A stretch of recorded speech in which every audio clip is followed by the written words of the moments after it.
I'm visible. सभी दर्शकों का स्वागत है इस नए कार्यक्रम में। मैं निखिल सबलानिया नई दिल्ली से, और मेरे साथ गाजियाबाद से है डॉक्टर B S सत्यार्थी जी। सर, जय भीम, जय भारत, नमो बुद्धाय। आपका बहुत बहुत स्वागत है अ, हमारे चैनल पर आने के लिए, और आपके बारे में और भी लोग जाने। तो मैं सब दर्शकों को बताना चाहूंगा कि सर से मेरी मुलाकात हाल ही में फेसबुक पर हुई, और जब उन्होंने मुझे बताया कि वे बामसफ के जो फाउंडिंग मेंबर्स थे, संस्थापक सदस्य, उनमें से एक थे। तो सर, मैं सबसे पहले आपसे ये जानना चाहूंगा कि आपकी शिक्षा, आप आज लॉ के प्रोफेसर हैं, आपने कई साल तक प्रैक्टिस भी किया है, आपने बताया मुझे। और बामसेफ से जुड़ना, तो आपकी शिक्षा और बामसेफ से जुड़ना किस प्रकार हुआ? हेलो। जी सर।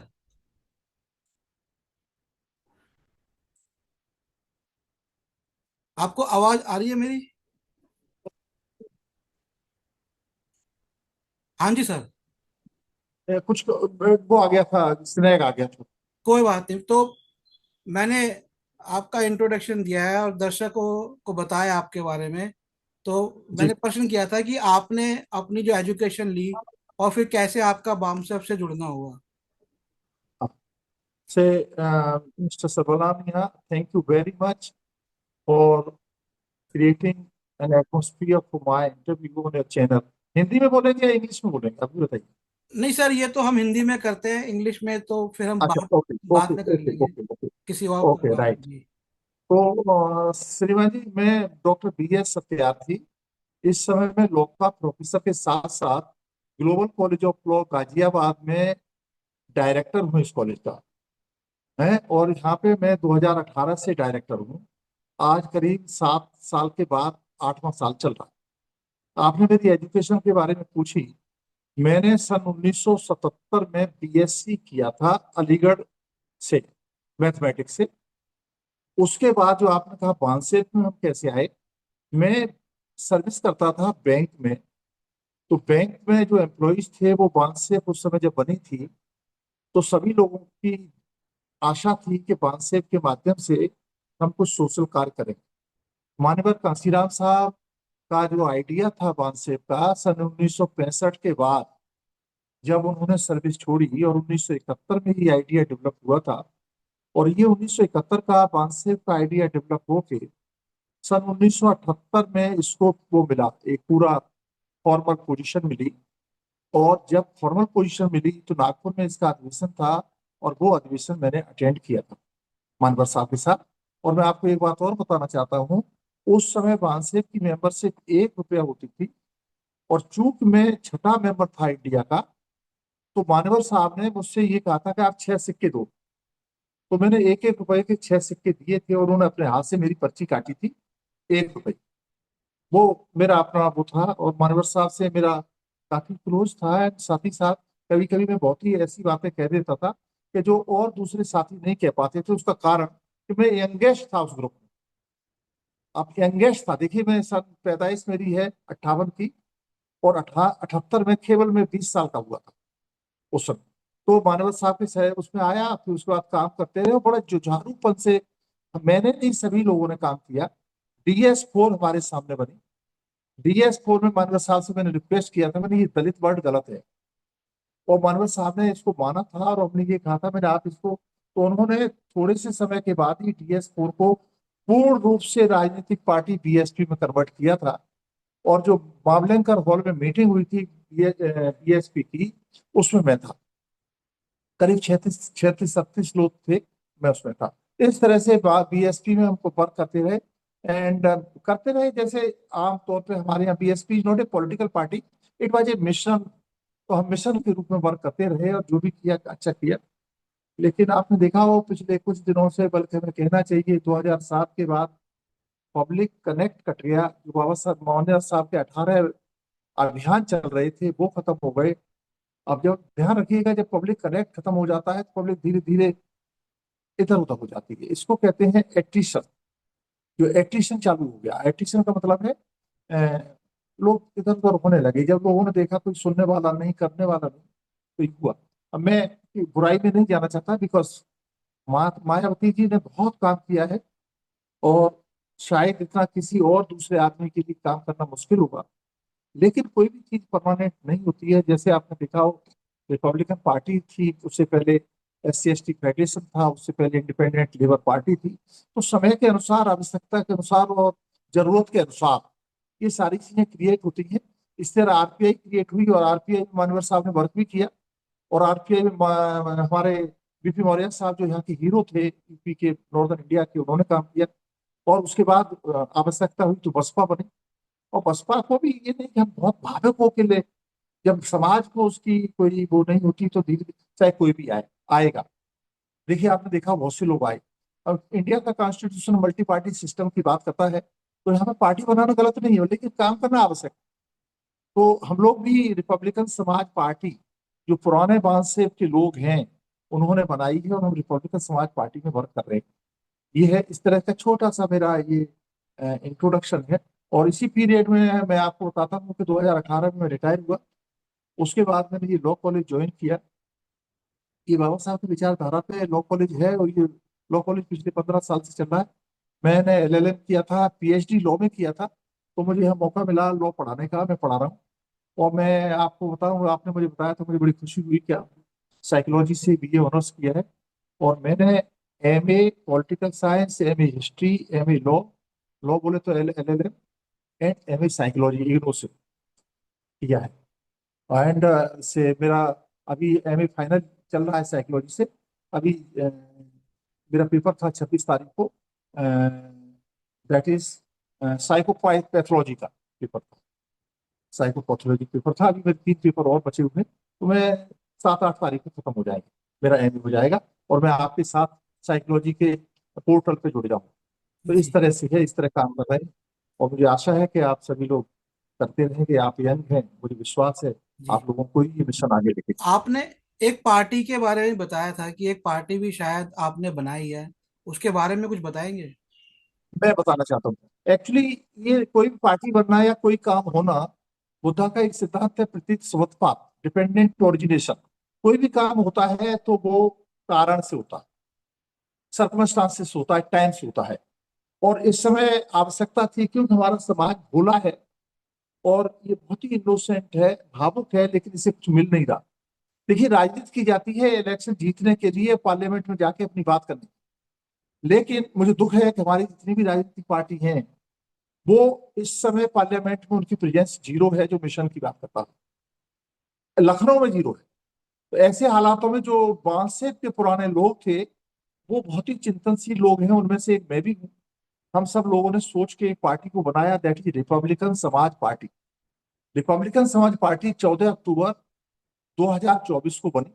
उसी में हम लोग वर्क कर रहे हैं, और बिल्कुल ईमानदारी से, तत्परता से, डेडिकेशन से, कंसिस्टेंसी से वर्क करना चाहते हैं। क्योंकि हमने फेलियर्स के कारण देखे कि इंसान राजनीतिक तौर पे, सामाजिक तौर पे, धार्मिक तौर पे फेल क्यों होता है। उन सारे कारणों को अध्ययन करके हम एक ईमानदारी से काम करना चाहते हैं। और आपको बताना चाहते हैं सर, पिछले 1 वर्ष में हमने किसी से 1 रुपए का चंदा नहीं लिया। हम जो साथी लोग हैं वही जोड़ जोड़ के कर रहे हैं। क्यों? हमने कोई अभी काम नहीं किया समाज के लिए कि हम समाज को ठगना चालू कर दें। अभी कोई, बिल्कुल मैं ठोक मजाक कहता हूं, हमने कोई चंदा नहीं लिया, और तब तक नहीं लेंगे जब तक वाकई में समाज को ये महसूस नहीं कराएंगे, यस वी आर वर्किंग। इस समय हम बुलंदशहर, अलीगढ़, आगरा, मैनपुरी, एटा आदि आदि डिस्ट्रिक्ट में वर्क कर रहे हो। वर्क क्या है वो भी बता दें। Contact, door to door contact, और पुरानी बातों को बता रहे हैं कि बाबा साहब का मिशन क्या है, मानव साहब की मैसेज क्या है, बुद्धा का मैसेज क्या है, बुद्धा का मिशन क्या है, छत्रपति साहू जी महाराज का क्या है, EV रामास्वामी नायकर का क्या है, अच्युतानंद जी का क्या है, BP मौर्य साहब का क्या है, आदि आदि कबीर का क्या है। जितने हमारे संत हैं, हमारे आइकन्स हैं, उनकी विचारधारा के बारे में बता रहे। और उनको ये बता रहे हैं कि अपने वोट का राइट प्रॉपर यूज करें, क्योंकि वोट के राइट से ही आपको राजनीति में सफलता मिलेगी, और उसी से आपकी जो भी सफलता मिलेगी उससे मिलेगी। जी सर, मैंने ये देखा है जैसे आप लोगों की जो जनरेशन थी वो अपनी बिल्कुल यूथ के टाइम पे ही मिशन से जुड़ गए थे। लेकिन आजकल यूथ तो बिल्कुल भी नहीं जुड़ता है। तो इसमें यूथ की गलती है, यूथ का फेलियर है, ये पॉलिटिकल पार्टीज का फेलियर लगता है आपको? हाँ, बहुत अच्छा प्रश्न किया आपने। मैं आपको बताना चाहता हूँ, यूथ का फेलियर नहीं है इसमें। पॉलिटिकल पार्टीज के साथ साथ जो पेरेंट्स हैं, पेरेंट्स की थोड़ी गलती है। क्या होता है, हर पेरेंट ये चाहता है काशी सिर्फ हमारे घर में पैदा ना हो के पड़ोसी के पैदा हो, है ना। वो प्रॉब्लम ये आती है कि हमारे यहाँ गाजियाबाद में भी कुछ लोग ऐसे हैं कि जो अपने बच्चों को लाते ही नहीं। अब मैं आपको बताता हूँ इस मामले में, ये जनरलाइज नहीं किया जा सकता। मेरे पास 3 बच्चे हैं, और तीनों बच्चे जब बहुत छोटे छोटे थे उनको बुद्ध वंदना, जय भीम, नमो बुद्धाय सारी आती थी। और हमारे बेटे ने अभी शादी की है, जिस बच्ची के साथ, लड़की के साथ 2023 में शादी की थी, उसको 6 महीने पहले से पाली पढ़ाना चालू किया गया था। क्योंकि वो दूसरे कम्युनिटी से आई, और उनको मेंटली तैयार किया गया कि हमारे यहाँ पाली, जय भीम, नमो बुद्धाय, बुद्ध वंदना आदि सीखना जरूरी है। और उस बच्ची ने बहुत अच्छी तरह से स्वीकार किया, और वो बहुत अच्छा मिशन को चला ले। तो ये कहीं पेरेंट्स की, और समाज की, और राजनीतिक पार्टियों की, सभी की थोड़ी थोड़ी गलती है। लेकिन ऐसा नहीं है, लोग जुड़ रहे हैं। आज जैसे आप हैं, आप भी यंग कैटेगरी में ही आते, आपको इतनी दर्द है, आपका इतना चिंतन है। मुझे, I first of all congratulate you कि आपके अंदर ये फीलिंग है, आप ये काम कर रहे हैं। सुबह मैंने आपसे बात की, मुझे बहुत अच्छा लगा, और मैंने थैंक यू आपको सर। प्रोवोकेट करने की भी कोशिश की, आप प्रोवोक नहीं हुए। बहुत अच्छा रहा, थैंक यू सो मच। और मैं ये बताना चाहता हूँ, यूथ जुड़ेगा, जरूर जुड़ेगा, और आप जैसे लीडर्स आएंगे साथ तो जुड़ेगा। और हम आपको बीच में ये बताना चाहते हैं, आपको हम जिससे हमारी सामर्थ्य है, हर सहयोग आपको देने के लिए तैयार है। जी और इवन आपको फाइनेंशियल सपोर्ट भी देने के लिए तैयार है, ये भी मैं आपको बता। जी फाइनेंशियल सपोर्ट से हमारे यहाँ क्या होता है, हिसाब मांगने वाले ज्यादा हैं, पैसे देने वाले कम हैं, लेकिन हम जो कर सकते हैं हम आपके लिए जरूर करेंगे। ठीक है, बताइए आगे ठीक है। चलिए सर। ये तो आपने बहुत बहुत बड़ी बात बोली है, और आपने ही पहली बार बोला है। मैं 16 साल से डॉक्टर अम्बेडकर जी के मिशन में हूँ, लेकिन आप पहले व्यक्ति हैं जिन्होंने ये बोला है। एक राजस्थान के मित्र हैं जिन्होंने कभी मदद करी है कुछ फाइनेंशियली। अदरवाइज मैं भी बड़ा हैरान हो जाता हूँ कि हमारी जनसंख्या तो करोड़ों में है, अगर खाली शेड्यूल कास्ट की ले, और अगर एस टी ओबीसी ले तब तो कितनी 100 करोड़ जनसंख्या हो जाएगी। लेकिन ऐसे 90 करोड़ शब्द तो नहीं, बोलता नहीं है।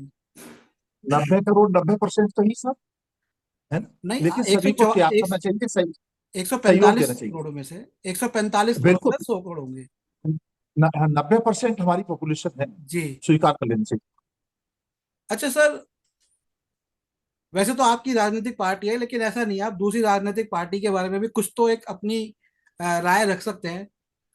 बहुजन समाज पार्टी अभी हाल ही में सक्रिय हुई है, तो आपको लगता है कि वो अपनी सक्रियता को अगले चुनावों तक, या 2029 में जो लोकसभा चुनाव है वहां तक लेकर जा पाएंगे? देखिए, मैं आपसे बहुत स्पष्ट बात करना चाहता हूँ, बसपा को मैंने बहुत नजदीक से देखा है, बहुत नजदीक से देखा है। और मैं आपको प्रेसाइजली बताना चाहता हूँ, ये केवल एक टेम्पटिंग गेम है। लीडरान काम नहीं करना चाहते। 15 साल से कोई भी बीएसपी का लीडर इलेक्शन नहीं लड़ा। क्यों नहीं लड़ा? और जो टिकट दी गई है, कैसे दी गई है, आप लोग जानते, मैं ये बताना नहीं चाहता। एक भी आदमी दिल्ली में 68 सीट पे कैंडिडेट खड़े कर दिए गए अभी पीछे, और एक भी आदमी अपनी जमानत नहीं बचा पाया। जीतना तो लगे। लोकसभा इलेक्शन में 468 सीट पर कैंडिडेट खड़े कर दिए गए, और कहीं पर भी जमानत नहीं बची। ये किस तरह की राजनीति? यूपी के 9 बाय इलेक्शन में 9 के 9 पे खड़ा कर दिया गया, और एक भी जगह जमानत नहीं बची। तो ये किस तरह की राजनीति है, ये समझिए आप। ये राजनीति नहीं, कुछ और है। ये कुछ और है। राजनीति का मतलब है इलेक्शन लड़ना है और जीतना, मेहनत करनी है। हम अपनी पार्टी में वर्क कर रहे हैं, पूरा काम कर रहे हैं, और सबको कह रहे हैं कि हम जीतेंगे और लखनऊ में पहुंचेंगे आपकी बात करने के लिए। मकसद जीतना है। कोई ये कहे कि राजनीति करने का मतलब जीतना हारना नहीं होता, नहीं। जीतना भी होता है, और जीतना ही होना चाहिए। ये कहना कि नहीं जीतना हारना नहीं है, ये सब ब्लफ करने वाली बात। बिना ही जीतेंगे तो कैसे होगा, बताइए। आज आपका इतना पॉलिटिकल वैक्यूम है पार्लियामेंट में, आपकी कोई बात करने वाला नहीं। आप कहते हैं संविधान खत्म कर दिया गया। खत्म करने के लिए जिम्मेदारी तो हमारी है। हमने क्या किया संविधान को बचाने के लिए? और संविधान क्या, हर चीज खत्म होती है आपकी, बताइए। संविधान कब तक बचाएगा आपको? बाबा साहब ने एक प्रावधान किया था, मैं आपको बताना चाहता हूं। बाबा साहब एक लॉन्ग टर्म रिजर्वेशन के पक्ष में नहीं थे, लेकिन मैं रिजर्वेशन का विरोधी नहीं हूं। रिजर्वेशन से बहुत फायदे हुए हैं। समाज आज जहां बैठा है वो रिजर्वेशन की एक बहुत बड़ा उसमें वो है। लेकिन बाबा साहब ने ये सोचा था कि हमारे यहाँ का schedule caste schedule tribe OBC, जिस दिन ये रिजर्वेशन खत्म होगा, इसको सहायता कौन करेगा। बाबा साहब ने एक पैरेलल लाइन दी थी, मैं आपको बताना चाहता हूं। बाबा साहब ने कहा था बौद्ध बन जाओ। बाबा साहब खुद गए बौद्ध धर्म गए। क्यों? पूरा बौद्ध वर्ल्ड आपके साथ खड़ा होगा, जापान खड़ा होगा, पूरा बुद्धिस्ट वर्ल्ड का आपने देखा हुआ। आज मैं कहना नहीं चाहिए, मुस्लिम वर्ल्ड इतना मजबूत है कि इंडिया के किसी मुसलमान के अगेंस्ट आप आवाज नहीं उठा सकते जाके सरकार या आरएसएस। इसी तरह से यदि हमारा समाज एससी एसटी ओबीसी यदि बौद्ध बनता है, पूरा बौद्ध का एक क्रिएट करते हैं, मुक्ति आंदोलन चला रहे हैं, अपने आप मुक्त हो जाएगा। हमें एक दूसरे कंट्रीज की पास, जापान जैसा कंट्री, चीन जैसा कंट्री, रूस जैसा कंट्री जहां पे बुद्धिज्म है, और पूरा ईस्टर्न वर्ल्ड आपके साथ हो, इसी दिया। तो राजनीति के साथ साथ हमें अपना धार्मिक पक्ष भी बढ़ाना है। सम्राट अशोक बौद्ध धर्म की पीठ पर बैठकर पूरे संसार को प्राप्त किया। उन्होंने कलिंग युद्ध के बाद बौद्ध धर्म को इतना बड़ा कर दिया, और उन्होंने कि सम्राट अशोक ने तलवार के वो नहीं बनवाए, स्तूप बनवाए। क्यों? धम्म ही एक है जिसके नेतृत्व का मार्ग था, इस हो सकता था। और हमारे समाज को सोचना चाहिए, हमें सभी को बौद्ध धर्म स्वीकार करना चाहिए, मनसा वाचा कर्म। क्यों? संविधान इस तरह की परिवेश में खत्म के बराबर हो गया है। रिजर्वेशन पूरी तरह खत्म कर दिया गया। जो मन चाहा वो कर रही है आरएसएस की गवर्नमेंट। हम केवल केवल अपने को मूर्ख बना रहे हैं, समझ रहे हैं। हमारा समाज भी बीजेपी को सपोर्ट कर रहा है। हम भी जा सकते थे, लेकिन नहीं, हम लोग मिशनरी हैं, बाबा साहब के अनुयायी, हमारे पास कांसीराम साहब के अनुयायी, तथागत बुद्ध के अनुयायी, हम कबीर के अनुयायी, हम नहीं जा सकते, हम अपने मिशन कार्य करें। ये जो आपने दो बातें बोली, से मैं एक दो दो बातों पे आता हूँ। ये जो आपने एक बात बोली है कि हमारा समाज बीजेपी को सपोर्ट कर रहा है। अच्छा, कांग्रेस को भी सपोर्ट किया हमने देखा। जो अंतिम पड़ाव थे चुनाव के 2024 में, उसमें यहाँ पर राहुल गांधी जी की दिल्ली के अंदर कुछ जो प्रबुद्ध एक दलित वर्ग है, उन्होंने बैठक करवाई और उसका पूरा मीडिया से प्रचार कराया। और जो असमंजस में था, मतलब पूरे चुनाव के अंदर तो इनको ये याद नहीं आया, अंतिम पड़ावों में याद आया। और अंतिम पड़ावों में ये हुआ कि भर भर के उत्तर प्रदेश के अंदर कांग्रेस को वोट और समाजवादी पार्टी का वोट गया। तो देखिए, अब मैं आपको बताना युवा, चाहता हूं, एक वैक्यूम में वैक्यूम था, जाए कहां। मैं ये नहीं कहता कांग्रेस को वोट दो, क्योंकि कांग्रेस और बीजेपी में कोई अंतर नहीं है खास। सपा में और बस उसमें कांग्रेस में अंतर नहीं, दोनों एक है। लेकिन एक बहुत बड़ा वैक्यूम था, और जो मिशनरी लोग हैं वो समझ नहीं पाए बात को। उन्होंने कहा बीजेपी को हराना है, बीजेपी ना आ जाए, इसलिए गए। और रिपब्लिकन समाज पार्टी क्यों आई है? कि हमारे समाज के लोग कहीं वैक्यूम महसूस करके न रह जाए, कम से कम कंपेयर तो करें। बहुत बड़ा वैक्यूम था, और आज भी वैक्यूम है, पॉलिटिकल वैक्यूम है। अभी अब आपसे कहा था, इस पॉलिटिकल वैक्यूम को पूरा करने के लिए कोई पॉलिटिकल पार्टी अच्छी आनी चाहिए, जो सैद्धांतिक हो, निरंतरता से काम करे, कंसिस्टेंसी से वर्क करे, डिवोशन से वर्क करे, ईमानदारी, समाज के साथ ईमानदारी करे। अभी तक आपने अपनी पार्टी का Indian Republic Socialist party, am I right sir? No, this Republican Samaj party. Republican Samaj party, RSP. या यस। तो आरएसपी जो आपकी पार्टी है, रिपब्लिकन समाज पार्टी, आपने कुछ क्षेत्र बताए इधर के पूर्वी उत्तर पश्चिमी उत्तर प्रदेश के, और बाकी उत्तर प्रदेश या उत्तर प्रदेश से बाहर भी अभी सक्रिय है क्या? अभी पिछले इलेक्शन में दिल्ली में हमने इलेक्शन लड़ा था, है? जी लेकिन जो पार्टी नई थी, जी लोगों में जी एक मैसेज छोड़ा था, जी। मैसेज गया था, तो और लोगों को अच्छा काम हुआ। लोगों को अगर और जुड़ना अब हो आपकी, जी, जी, अगर लोगों को जुड़ना हो तो किस तरह से जुड़ेंगे आपकी पार्टी के साथ? जुड़ने के लिए देखिए, सबसे बड़ी बात यह है कि जब तक हम उनके पास नहीं पहुंचेंगे, हमारी आवाज नहीं पहुंचेगी, तो स्वाभाविक है नहीं जुड़ेंगे। लेकिन जो आपका चैनल है, शायद ये भी इस बात को हेल्प करेगा, और भी चैनल्स हैं वो हेल्प कर रहे हैं। धीरे धीरे लोग जुड़ते चले जा रहे मतलब हैं, कोई लोग समझ कांटेक्ट रहे हैं। नंबर पार्टी का, कोई मुख्य कार्यालय, कुछ इस तरह से? हाँ, बिल्कुल बिल्कुल, इसके कार्यालय है, रोहिणी में इसका ऑफिस है, और साथ ही साथ गाजियाबाद में ऑफिस है, और इसके अलावा हमने अभी आगरा में दिल्ली में रोहिणी ऑफिस में किस खोला है, सेक्टर में सर? 15 सेक्टर में। दिल्ली सेक्टर 15 में, अच्छा अच्छा अच्छा। 15, ठीक है। अच्छा, तो इसके साथ साथ हम हर जगह खोलने की कोशिश कर कोई रहे हैं। फोन नंबर है और सर हमने जिसको अभी कॉल कर और सकते हैं? हमने एक ऑफिस परचेज किया है अभी पार्टी के लिए, ओके। नरेला में। डीडीए का जो फ्लैट निकले हैं उसमें हमने एक ऑफिस परचेज किया है, और जब उसकी वजह से वो सारा हो जाएगा तो हम अपना ऑफिस वहां शिफ्ट करेंगे, अपने ऑफिस में। अभी किराए का ऑफिस है। कोई नंबर है, फोन नंबर जिस पर लोग कॉल कर सकते हैं? हाँ, मेरा नंबर है, से कॉल कर सकते हैं, इसके अलावा और भी नंबर है, मैं आपको दे दूंगा। जी सरकार, है? मैं अपना मेरा नंबर दे मेरा दूंगा, नंबर है। जिनको चाहिए वो जी मेरे से जी। नंबर ले सकते और हैं। मैं और आपसे सर, रिक्वेस्ट करूंगा, जी, आपसे रिक्वेस्ट करूंगा कि पॉलिटिकली अवेकेंड जरूर रहिए, और समाज को बहुत ही अच्छे लोगों की जरूरत है जो समाज को ठगे नहीं। क्योंकि समाज में एक विकृति आ गई कि हमारे यहाँ लोग ही हमें चाट रहे हैं, वो न चाटे।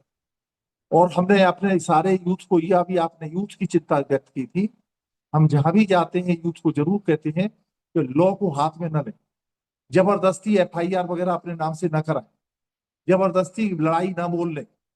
एक कानून का सहारा बाबा साहब ने जैसे लिया था, उन्होंने कभी किसी से ये नहीं कहा कि आप लड़ें, उन्होंने कहा कानूनी तौर पे आप काम करें। हम भी वही चीज कहना चाहते हैं कि कहीं पर भी कहीं ये नहीं है कि सड़क पर जाके अननेसेसरी लड़ रहे हैं। अपनी बात को एक दायरे में कहें, हमें जरूर सफलता सर मिलेगी। आप किसी हो सकता है पार्टी की कि तरफ इशारा कर रहे हैं? एक पार्टी जो ज्यादा सड़कों पे लोगों को लेके मैं जाना चाहती एक्चुअली है, बहुत चंद्रशेखर सारी आजाद, पार्टियां, चंद्रशेखर आजाद। लेकिन नहीं, चंद्रशेखर आजाद अपना काम कर रहे हैं and he is a very good boy. I don't आपको उनके एप्रिशिएट पीछे हिम। कांग्रेस या बीजेपी का हाथ नहीं लगता? अब ये देखिए क्या है, ये पब्लिक डिसाइड करेगी, पब्लिक महसूस करती है। पब्लिक को तो कुछ पब्लिक पता ही नहीं महसूस, चल पाता सर। नहीं, पब्लिक महसूस करती है। और पब्लिक जरूर, देखिए क्या होता है, मेरे कहने से कुछ नहीं होगा। मैं बार बार कहता हूं कि एक ईमानदार पॉलिटिकल पार्टी और ईमानदार लोग होने चाहिए जो समाज को ठगे नहीं, जिनके अंदर कैडर हो, कॉन्सेप्ट के कोई बीज हो, जर्मिनेटेड हो, पढ़े लिखे लोग हों, अनुभवी लोग हों। क्या ऐसे लोगों की पार्टी होगी तो जरूर चलेगी। मैंने अपने अनुभव में देखा है कि जब से ये चंद्रशेखर की एंट्री हुई है, उससे पहले जो बीएसपी से लोग जुड़े थे या बाम साहब से जुड़े थे, वो लोग बहुत पुस्तकें पढ़ते थे। अभी ये जो नया यूथ जो जा रहा है वो कुछ पढ़ता ही नहीं है कुछ। अब देखिए, जो यूथ जो जुड़ा हुआ है, आपने देखा हो, एक एज होती है, एक पॉलिटिकल साइंस में और साइकोलॉजी में एक टर्म आया, डेमोक्रेसी के बाद एक नया शब्द आता है, वो मैं आपको बताना चाहता हूँ। That is demagogue. Dema, DEMAGOGUE। Demagogue माने लफाड़बाजी का युग, लफाड़बाजी, लफड़बाजी, डेमागोग। लफा लफाड़बाजी, डेमागोग। ओके। इसी तरह से इंग्लिश में एक टर्म है, वो भी मैं आपको बताना चाहता हूँ, और आप उसे समझ पाएंगे क्योंकि आप विद्वान आदमी हैं। क्रेडिबिलिटी होता है एक शब्द, जी एक जी क्रेडिबिलिटी वर्ड होता जी है, एक क्राउड वर्ड होता है, जी। क्राउड होता है। आपने देखा हो, जब भारतवर्ष की स्वतंत्रता की लड़ाई चली, तो एक ऐसे लोग थे कि जो आपस में डिस्कशन किया करते थे, एक दूसरे के विचार को मानते थे और अच्छी बातों को लागू करते थे।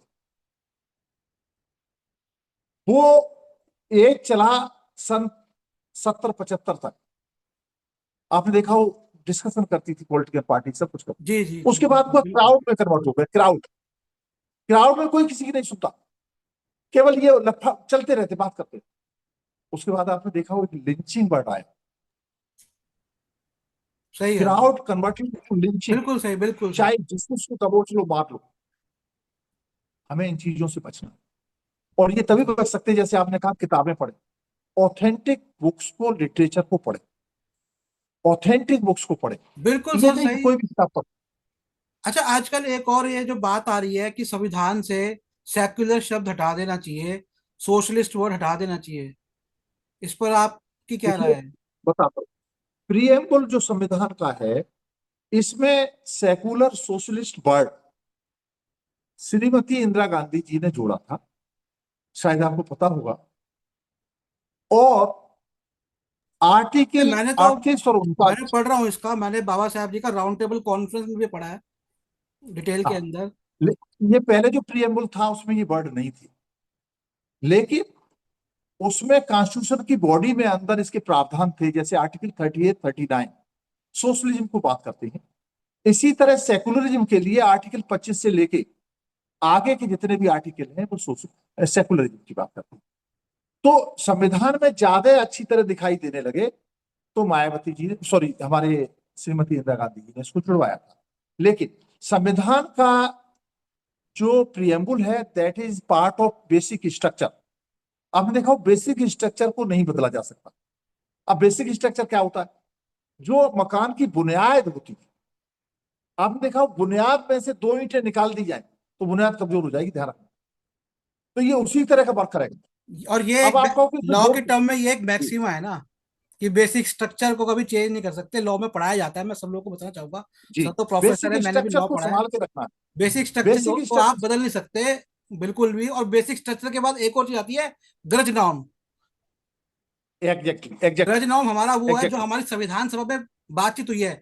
अच्छा सर, मैं एक बार ये भी हाँ, कहना चाहूंगा कि अभी तक तो लॉ के अंदर जो है ना यूनिवर्सिटीज गरज नॉर्म को मानती है, लेकिन मैं ठीक कहूंगा है। गरज नॉर्म के साथ साथ हमें 1935 गवर्नमेंट ऑफ इंडिया एक्ट के बनने से पहले जो हमारी 3 राउंड टेबल कॉन्फ्रेंस हुई है, गवर्नमेंट ऑफ इंडिया एक्ट है और 1919 का गवर्नमेंट ऑफ इंडिया एक्ट, इनको भी गरज नॉर्म में शामिल करना चाहिए, क्योंकि इनमें पूरी बहस है। और साइमन कमीशन को भी। Exactly, exactly. 1927-28 की साइमन कमीशन, 1928 की, 1930-31-32 की राउंड टेबल कॉन्फ्रेंस, 1935 का government of India act, cabinet mission 1946 की, आदि आदि चीजों को पूरे को पढ़ के हर चीज की अच्छी चीजों को इसमें रखना चाहिए। आपको लगता है कि ये हर जो चीज। लोग बोल रहे हैं आज, जो पॉलिटिशियन बोल रहे हैं कि ये वर्ड नहीं होने चाहिए, इन्होंने कभी पढ़ा होगा कुछ इन नहीं, सब चीजों को? ये निकाल नहीं सकते, they are not able to do नहीं, दिस। इन्होंने कभी पढ़ा कतई भी नहीं होगा, चिल्ला इनको के पता भी होगा कि ये सब चीजें थी या नहीं थी। नहीं, ये निकाल नहीं सकते, निकलेगा नहीं। ये कोई कारण नहीं होता कि निकल जाए कारण। इसके लिए तो बहुत बड़ा वो है, नहीं निकल पाएगा साहब। निकलना भी नहीं चाहिए, क्यों निकलना चाहिए? जो संविधान में से कोई चीज निकालने की बात करता है, समझ लो वो संविधान विरोधी है, वो संविधान का दुश्मन है। अच्छा, स- राहुल तो हमें राहुल राहुल गांधी जी पिछले लोकसभा चुनाव में जो उन्होंने शुरू किया, मैं मेरी अपनी ऑब्जर्वेशन बताता हूँ। मैंने देखा कि जो यूट्यूब पे कुछ नई चीजें डलती है, कुछ तो मेरी भी चीजें डली। अभी जैसे मैंने मनुस्मृति पे मैंने बड़े ठोस तरीके से 2 वीडियो बनाए कि देश मनुस्मृति से चल रहा है, तो थोड़े समय बाद अभी राहुल गांधी जी भी कह रहे हैं। उससे पहले तो राहुल गांधी जी ने पूरा एक स्टडी किया, और उससे पहले नरेंद्र मोदी जी ने कि मैं ओबीसी हूँ। तो मतलब ये तो सारी मूवमेंट जो काशीराम जी की, बाबा साहेब जी की, मायावती जी की, और आप सब मिशनरीज की मूवमेंट, ये तो कॉपी कैट नहीं हो रहे हैं। क्या ये लोग एक्चुअली सच में दिल से कुछ करना चाहते हैं? राहुल गांधी राहुल गांधी कोई चीज करना नहीं चाहते, बताना चाहते हैं। उन्होंने हाथ में संविधान लेके अपने वोट इकट्ठे किए, वो काम नहीं करना चाहते। वो भी आरएसएस की विचारधारा की बात कर रहे हैं, नरेंद्र मोदी भी उसी में कर रहे हैं। हमें सावधान रहना पड़ेगा। वर्क तो केवल आप करना चाह रहे हैं, दर्द केवल आपके है, आपके दर्द का फायदा उठा रहे हैं। ओबीसी जिस दिन आपने इकट्ठा कर लिया, कोई कारण नहीं होता है कि ये लोग छोड़ के चले जाएंगे, इंडिया भाग जाएंगे छोड़ के। आप लगे रहिए, और आपकी जो कार्य करने की तरीका है बहुत अच्छा है। और आपका this channel, I am sure it will go very long distance. ये बहुत बड़ा काम करेगा। और आप कभी किसी भी तरह का कोई भी चीज है, वी कैन डिस्कस कॉन्स्टिट्यूशन के बारे में। कॉन्स्टिट्यूशन के बारे में हम तो यहाँ पढ़ाते हैं, कॉन्स्टिट्यूशन लॉ के सारे लॉ पढ़ाते हैं। हमारी कभी सहयोग की जरूरत होती है, हम हमेशा आपके साथ। जी सर। तो मित्रों, ये हमारे साथ थे डॉक्टर BS सत्यार्थी जी गाजियाबाद से, जो कि रिपब्लिक समाज पार्टी के फाउंडिंग मेंबर हैं। साथ ही बामसेफ के फाउंडिंग मेंबर्स में से एक है काशीराम जी के साथ। काफी लंबा इनका न केवल जीवन रहा है, बल्कि सामाजिक कार्यों का और राजनीतिक कार्यों का जीवन भी रहा है। तो आप इनसे जुड़ सकते हैं। और फिलहाल ये गाजियाबाद में ग्लोबल लॉ कॉलेज के अंदर प्रोफेसर भी हैं, फैकल्टी हैं, वहाँ के डायरेक्टर हैं ये। तो सर, आपका बहुत बहुत धन्यवाद। हमारे चैनल पे आने के लिए, और मैं और भी आगे आपके साथ अलग अलग विषयों पे बातें जारी रखूंगा। और मुझे बहुत अच्छा लगा कि आपने जो भी बातें हैं उनको, मुझे लगता है कि काफी स्पष्ट रूप से दर्शकों को सामने अपने विचार रखे उन बातों के ऊपर। तो सबको जय भीम, जय भारत, नमो बुद्धाय। Thank you so much, thank you very much, thank you, thank thank you, thank you so thank much, you to you. Thank you.